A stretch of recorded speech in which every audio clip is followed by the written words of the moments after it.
This is Vaughn Davis. I'll let him kind of introduce himself and the history of how and why he knows the fun facts that he's going to share with you tonight. It's our first history happy hour. I had the idea of doing some different things this year. This is one of them, and we're going to see how it goes. Take it away, Vaughn. All right. Thank you.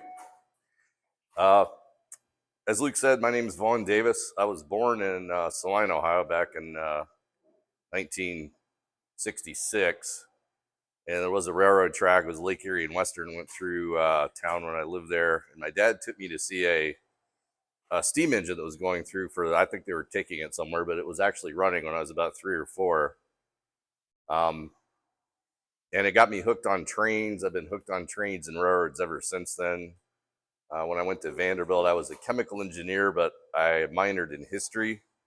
Did a lot of work on railroads there. And this is the first PowerPoint presentation I've given on railroads. It's also the first PowerPoint presentation I've given in about 15 years. So hopefully it works out. I was sitting where Luke was one night, and Bailey said, I think we're talking about doing a history happy hour. He said, oh, I'll do one on railroads. So I think that's how I ended up being first. So the history of the railroad in Rockford operated for around 105 years, actually. And I struggled with exactly how to give the presentation because there's so many topics I could have talked about that I ended up narrowing it down to a timeline of the companies that operated the railroad in Rockford over that 105-year time frame. So that's what we'll concentrate on today, and you can always go from there. Believe it or not, the first railroad that actually made it to Rockford came up from Mercer. It was a narrow gauge 3-foot railroad. It started in Delphus. It was the Toledo, Delphus, and Indianapolis Railroad. They had big ambitions. And in 1878, they ended up making it here to Rockford. They came up where the old depot used to be, down there at the end of Pearl Street, I believe is the name of the road, the street that the depot was on. It ended there. Didn't go any further. And they were really trying to tap into the timber industry that was in this area. It was the Black Swamp back in the day. A lot of hardwood. There was over 100 wood manufacturing facilities in Delphus, from staves to furniture.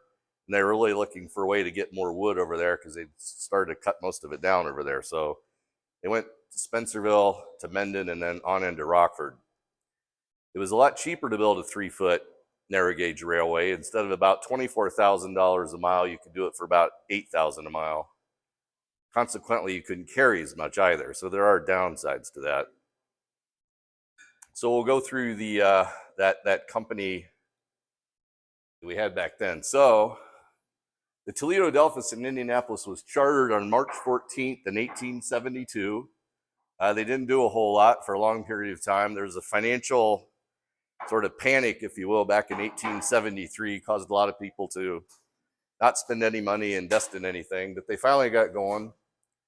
They started in 1877 by heading north to Holgate, and the reason they wanted to do that is there was a Baltimore and Ohio railroad that already went through Holgate, and they wanted to interchange with that. That was a standard gauge railway, and they were building a narrow gauge railway, which has issues, as we'll get to as we go on. In 1878, they headed south out of Delphus, went to Spencerville, to Mercer, and on into Shane's Crossing. That year, they actually built 57.6 miles of railroad, and you could go from here to Holgate. Not far, but there you go. Then they already reorganized. So by 1879, not 1979, they consolidated the following railroads. The Toledo, Delphus, and Indianapolis Railway was the first one here. The Toledo and Maumee narrow gauge, the Delphus and Kokomo Railway Company. That one's interesting because it went west out of Delphus, ended up coming through a little village north of here that didn't exist when it went through southern Van Wert County, which we'll get to that in a little bit.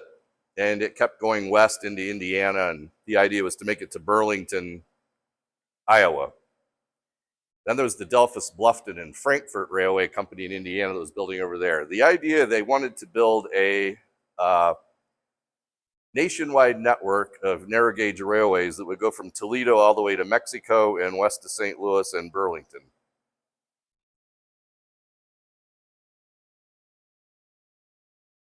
This is a map of Delphus back in the day. So already going through Delphus was the Pittsburgh, Fort Wayne, and Chicago Railway, which was built in the 1850s. That is a railroad that was owned by the Pennsylvania Railroad. Quite financially sound, standard gauge, moved a lot of traffic already to Chicago. So that's what they were competing against when they started this 3-foot narrow gauge railway that went north and south through Delphus. Here it went down to Spencerville, then on into Rockford and north into Holgate. I've actually found all the people that invested in the railroad in Delphus back then. So quite a few number of citizens invested, I would say, a fair amount of money back in the day to make this all happen. So from a competitive standpoint, it's good to know what already existed when they started this endeavor. So the Pennsylvania Railroad, Standard Railroad of the World was their nickname. But from Pittsburgh to Chicago, they had a main line, went right through Delphus, Van Wert, Fort Wayne, and on into Chicago. It's quite popular. It was well used. They could almost charge what they want, and they did, which was one reason for starting up all these competitors that ended up being in Western Ohio. It started with Toledo, Burlington, and Delphus. Here's just another slide of their fairly extensive network that they already had in place in the mid-1850s.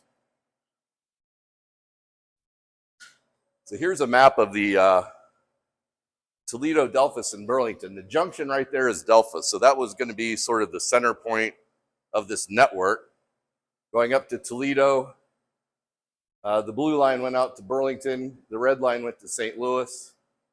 And you can see here they had big dreams. They were going to go all the way to Mexico City and further south. That was the plan. And it was chartered out of Boston. One of the directors of the company's name was Oliver Ames. I don't know if any of you have heard of Ames Shovels. They've been around forever. They had a huge union contract at the Civil War to build shovels for the Union Army. They were also big investors in the Union Pacific Railway that went across the West in the 1860s. They supplied all the shovels for that. Oliver Ames made a lot of money, and then he decided to invest in this. Not sure why, but that's what he did. And it's at this point on this map here, I'll blow it up a little bit, you can see you can actually make it out. It's the first map I could find into Shane's Crossing with that railroad track that went from Spencerville to Mendon, Mercer, and on into Shane's Crossing. That's all the further it went, right to here. This line here was graded and surveyed by another company. This line here was never actually built. That's false information. Never there. They ended up building a line from Mercer down this line of it. This one does not exist, but that's the first map evidence I could find that that line did in fact was here. This is an example of a narrow gauge locomotive. Picture taken in Delphus, not sure what year, but they did exist. They moved traffic around for about 10 years and the whole company went belly up. So the next railroad, which is really kind of the precursor of the one that we probably know back in the day, was the Salina, Van Wert, and State Line Railroad, and that reached Shane's Crossing. So they actually started working on it in Van Wert. They went to a town called Enterprise, which I'll get to in the next slide, and into Shane's Crossing. It was also a narrow gauge railway because it was cheaper to build. The investors from Shane's Crossing I found, and it was these last names here: Alexander Smith, Pennell, Dysart, Van Tilburg, and Robinson, helped form the railroad and capitalize it. Construction began in 1879. with the Rhine that went from Van Wert, and it reached the Delphus and Kokomo Railroad that I talked about a couple slides up, just up the road here. And they called that Van Wert Junction. That ultimately became Ohio City. But that little junction was nothing more than two railroad tracks meeting in the middle of nowhere back then. It eventually became Enterprise, and finally it was Ohio City. In January of 1880, the line reached Mercer County, Van Wert County line, and it came on into Rockford in September of 1880, where it connected with the this line right here. So now you could go from Van Wert and around in a big circle and get back to Delphus.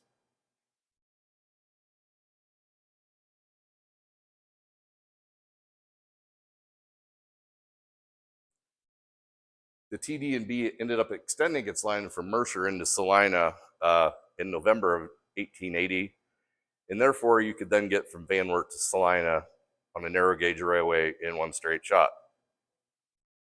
So the gentleman that started Salina, Van Wert, and the State Line Railroad had part of their mission was satisfied at that point. Then it started to get a little bigger.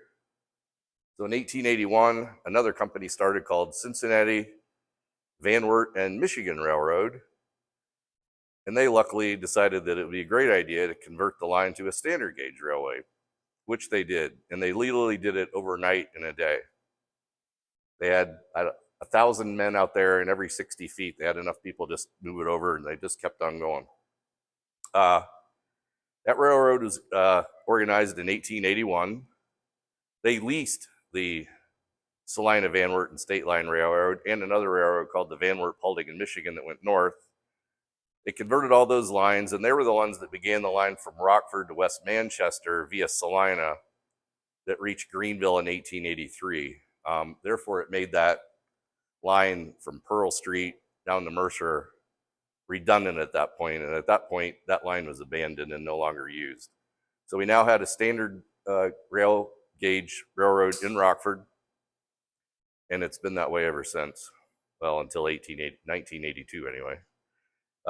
That company was merged with the Jackson and Ohio Railroad in 1884. And we go on to the next slide. So those two railroads merged, and we now have the Cincinnati, Jackson, and Mackinac Railroad. They now completed that line from Addison, Michigan, all the way down to Carlisle, Ohio, which is on the north side of Cincinnati. So now if you wanted, you could actually go north and south. Multiple rail lines cross to the standard gauge, and you could go almost anywhere in the country now that had rails at this point in time. So from the early 1880s, you can now go almost anywhere in the country from right here.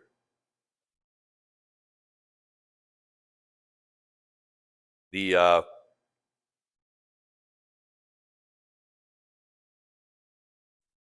this is the railroad that finally reached into Cincinnati over the trackage rights of the Cincinnati, Hamilton, Dayton. That's an important railroad that I'll get to in a second.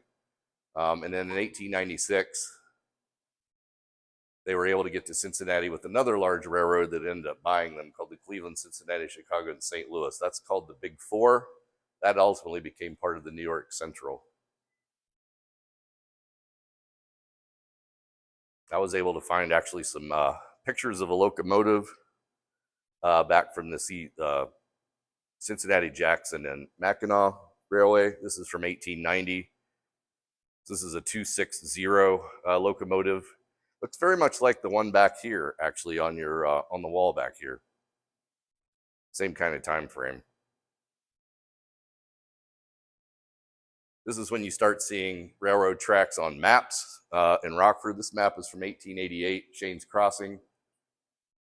That spur very likely is the one that came in from Mercer that they converted to standard gauge. You saw there was an elevator on that line now, but it was a single track through Rockford, depot at the end of Pearl Street. Once again, you could go almost, anywhere in the world from there.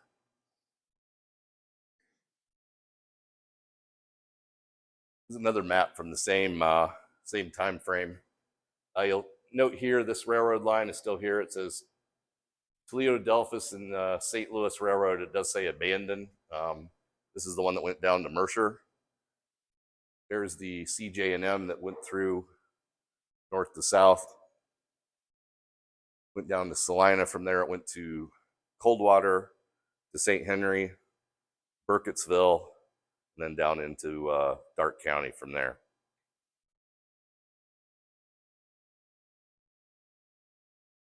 Keep in mind, during all this time frame, most of these railroads went out of business because they ran out of money. Times were bad. They were chronically underfunded. All the railroads prior there, they all went broke. Finally, in 1897, the Cincinnati Northern Railroad is formed. It buys at an auction basically the companies that ran through Rockford all the way to Michigan. So from Cincinnati to Michigan, it's acquired by the Cincinnati Northern Railroad. They seem to be well funded, mainly because they don't have to take on any of the debt responsibilities of the prior railroads, and really start to make a go of it. So at that point in time, in 1897, the railroad starts becoming a profitable concern north to south.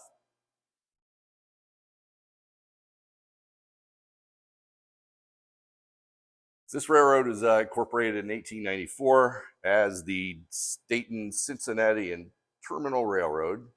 It changed its name to the Cincinnati Northern on December 7th, 1894. It acquired via deed at like an auction sale at a court, the Ohio division of the prior railroad. Keep in mind that the prior railroad had some significant, the office holders, actually the ones that started the Cincinnati Northern. So basically bought their own company with another vehicle and flushed everybody else down the toilet. That happened very frequently. They also acquired the Michigan Operating Company. And in 1902, the Big Four Railroad, Cleveland, Cincinnati, Chicago, and St. Louis Railroad, acquired control of the Cincinnati Northern by buying a majority of the stock. At that point, stability sort of arrived in the Western Ohio railroading scene from Cincinnati all the way to northern Michigan. Another map from 1900. So you can see after their control, you ended up with, in Rockford, passing sidings to hold, to load up cattle and that sort of thing. They've extended that, one that used to go to Mercer, a little bit further. There were other businesses there. We could really get into a lot of just nothing but talking about the businesses in Rockford that use the railroad, but I'll save that for another time. Here's a map from Cincinnati up to the north that I found on the Cincinnati Northern Modeling Railroading site. You can see all the railroads that cross it. So we're located here. Ohio City's actually called Ohio City at this point. You can see that was a crossroads of 3 railroads at one time. That was a very important railroad city junction back in the day. There was a control tower. The control apparatus, you can actually go operate it. It's over at the Marion Railroad Museum in Marion, Ohio right now. So the Ohio City box, you controlled all the junctions. You can actually go play with it. It's over at Marion, Ohio. Rockford station number on the Cincinnati Northern, same time frame, C116. Then you can see the interchanges with the other railroads that are in Ohio City and Van Wert. So there's the Pittsburgh, Fort Wayne, and Chicago. Huge railroad, and the Erie became the Erie Lackawanna, crossed through Ohio City, as well as the Toledo, St. Louis, and Western, which was called the Cloverleaf. That was its nickname before it also went bankrupt. Here's an example of a 4-4 steam engine that comes from 4 truck wheels and 4 driving wheels. So that's a 4-4 wheel arrangement. That was up in, I believe that was in Jackson, Michigan, up at the northern terminus. Eventually went to heavier locomotives out that ran through Rockford. This one's up in northern Ohio. This is a Mikado. It'd be the largest steam engine that was ever ran through Rockford. They were pretty frequent. That's mainly all they used. This was another example. This one's actually up on the turntable in Van Wert. 56,000 pound tractive effort locomotive. pretty good for back in the day. Pulled freight and passengers. Then we get to the point in time where it's Cincinnati Northern Railroad and Penn Central sort of kind of leap through. It was a fairly stable operation. Fair number of customers. It was always a secondary route, but they hauled a lot of coal from southern Ohio, Cincinnati area up to Michigan to power plants. And a lot of it ran up this line. Van Wert was the middle point of the whole operation, which is why they had a roundhouse, stations for fixing things, coal yards, water, and all the mechanic shops. They were in Van Wert. So the last steam engine left Van Wert, headed south through Rockford. It left at 5:15 p.m. on February 6, 1956. After that, there was no more steam engines on this route out here unless there was some sort of excursion. But the last revenue service left Van Wert, headed south on February 6th. The last Penn Central diesels left Van Wert, headed south and north. One went to Michigan, one went to Cincinnati. Those left on March 30th, 1976. So I was the last of the Penn Central operation. Conrail took over, and there was no more service from the south to Rockford. There was one more company that ran into here. I'll get to that. Here's a picture of the last two Penn Central diesels. These are GP9s that were up in Van Wert. One went north, one went south. It was kind of cool to find some pictures of that. I think one of the only structures that you can find of that railroad that's still left is this steel structure over the Wabash River north of Burkittsville down in southern Mercer County. That's actually still there today. No rails, but that structure is still there. Other than the stone structures in the river up here, and there's a few railroad tracks embedded in the parking lot at Mercer Landmark.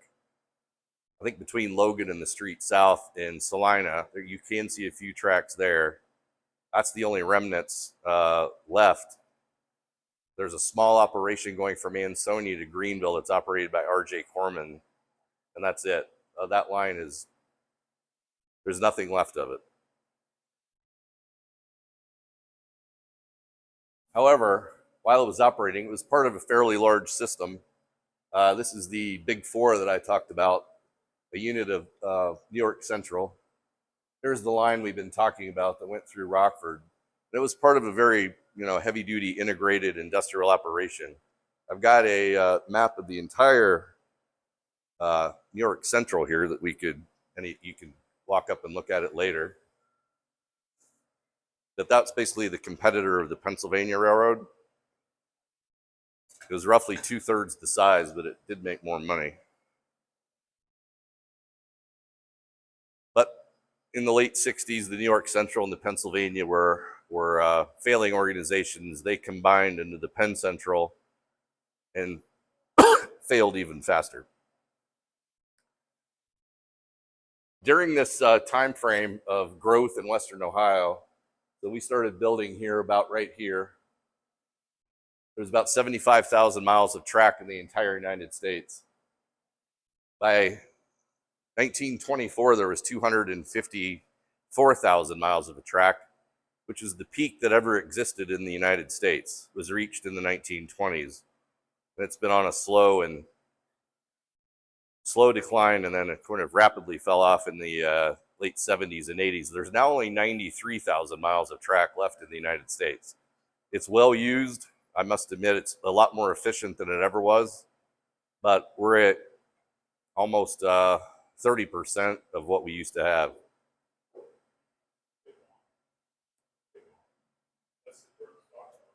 I'm sorry, what? That's the current stock market. And my blood sugar. The other railroad that was around back then that started out as that 3-foot narrow gauge railway from Delphus, Spencerville to Mercer that went on into here at Rockford. I don't know why this is here. That never existed. That actually would have gone like this through Ohio City. But at any rate, they did eventually convert that railroad to standard gauge at some point. That whole system was bought by the Baltimore and Ohio in the early 1900s. This was the Delphus division.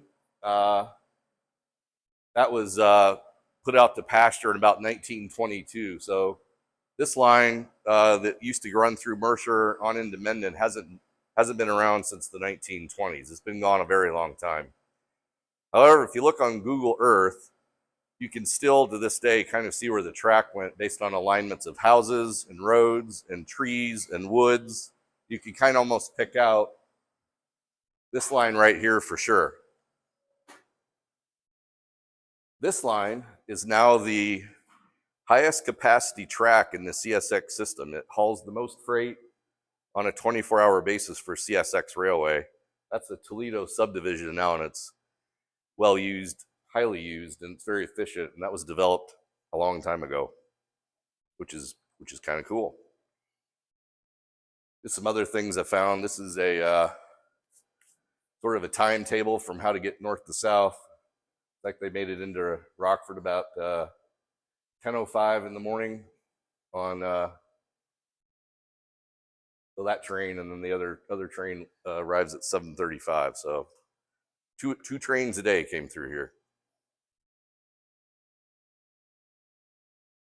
The last railroad, so after Penn Central failed, a little railroad called the Spencerville and Elgin was formed. It was a short line set up with state, local industry support. It basically went from Lima, Spencerville to Ohio City to Rockford. And it appears that the last train made it to Rockford in 1982. It would have come down from Ohio City. I believe it serviced the tomato facility and possibly the grain elevator here. But after 1982, that was no longer. Here was a picture of one of their engines sitting over at, that's actually sitting up at Ohio City. You can actually see Ohio City back there in the background on the sign.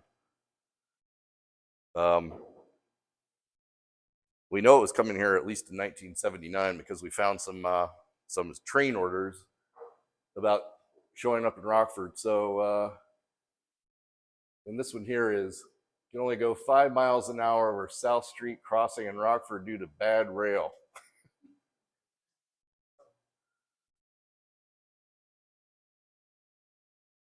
And that's what I got for you. Any questions? I got some lanterns here. So the red one is from the Big Four Railroad. That's what you would have walked with front and back of the train if you were stopped for some reason, had to slow down a train that was coming at you. Most of this was single track. You had to walk about a mile waving your lantern and then put torpedoes on the tracks that they would set off, and then they would know to slow down. The blue light is from New York Central. That would be to guard a bad track or a siding track. You would hang that so that no other train would enter that particular track. The blue ones are kind of hard to find. This map here is from 1890. It does show all the rail lines that I talked about, especially the one coming from Mercer over to here, then the one that went south from here north to south through Rockford. Those lines are all on there as well. So that's about it.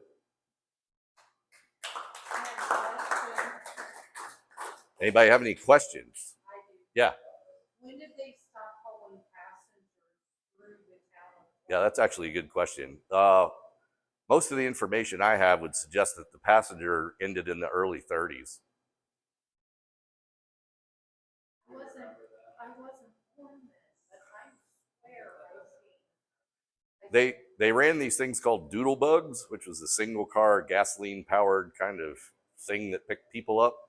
But in terms of passenger train, there weren't any after the. There were not actually passengers. No. Because I know there were people on Yep. trains that would go through things like that. Yeah. It's probably what we call a doodle bug. They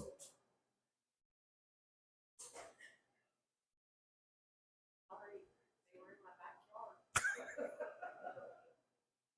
So the rail line that goes out through Glenmore, or used to go through Glenmore, the whole town used loosely. The whole street arrangement in Glenmore is laid out parallel with the railroad track, so it's not east and west, north south, some cockeyed angle. It is. It's totally a Yep. And the blue warehouse on the south side of Ohio City is also lined up with the railroad tracks that went that way.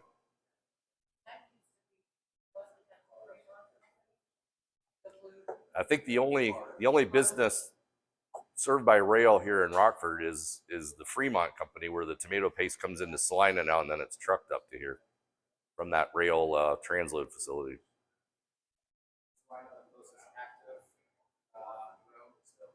Salina? It's either that or Elgin. Elgin's the end of the line for R.J. Corman out there to switch out grain and fertilizer and stuff. I don't think it's very well used, but it is active. They haul it from Elgin to Line. Yep. Yep. R.J. Corman runs from like Coldwater, Salina, St. Mary's, on up into Lima, and then they run that line, Lima, Spencerville, Elgin. What do they haul? I don't think they pick up anything in Spencerville anymore. Well, no, I'm gonna take that back. There are cars that are back. The elevator, behind the elevator, there's a business that uses tank cars. So I don't know what they're doing back there. So it's behind United Equity.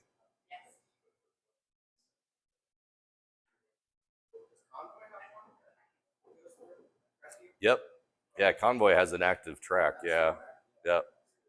That was the old, what they called the Atlantic Railway. That's now operated by Genesee and Wyoming. It's the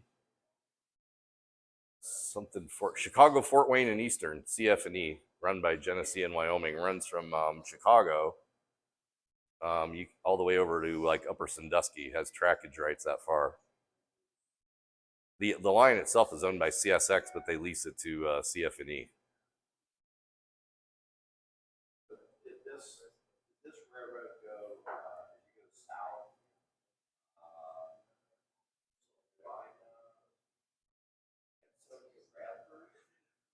Ooh, and Bradford. Definitely in Sonia, yes.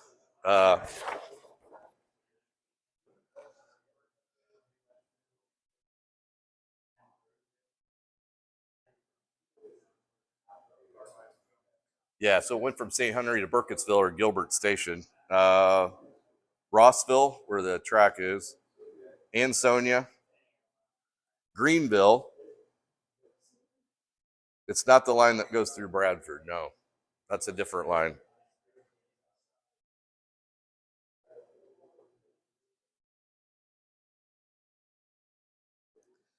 Bradford was on two lines that went east and west.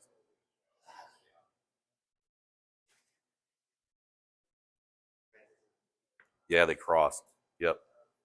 I know it's the Bradford Railroaders, their high school team. I got this stuff from Brad. In the back, there's pretty interesting how people used to use the railroad basically just to like commute places. It's like Rockford to Tama, Rockford, Ohio City, Rockford to Salina. It's pretty cool. How lazy were we back then? That's what I asked. the other option was hopping on a horse. Right. What was the cost of riding the train from there to Uh,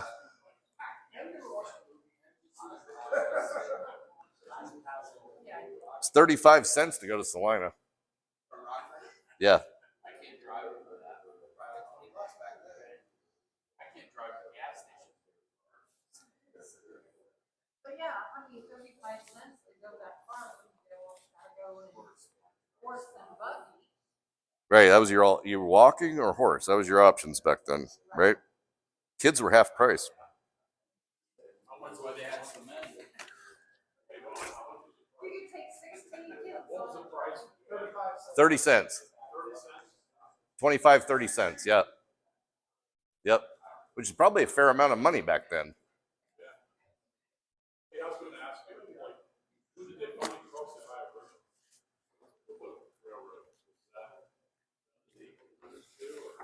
Yeah, that. I imagine somewhere in the 1850s, actually. Yeah. So much more to talk about. Next time I'll have to add on. I thought about talking about all the railroads in Mercer County, and I got into it. I was like, that's going to take forever. Yeah, very, very informational. Keep going. I'm like, Yeah, it's Let's bring it back. Makes me want to ride the Amtrak. Same time next week. I could talk on this topic a long time, trust me.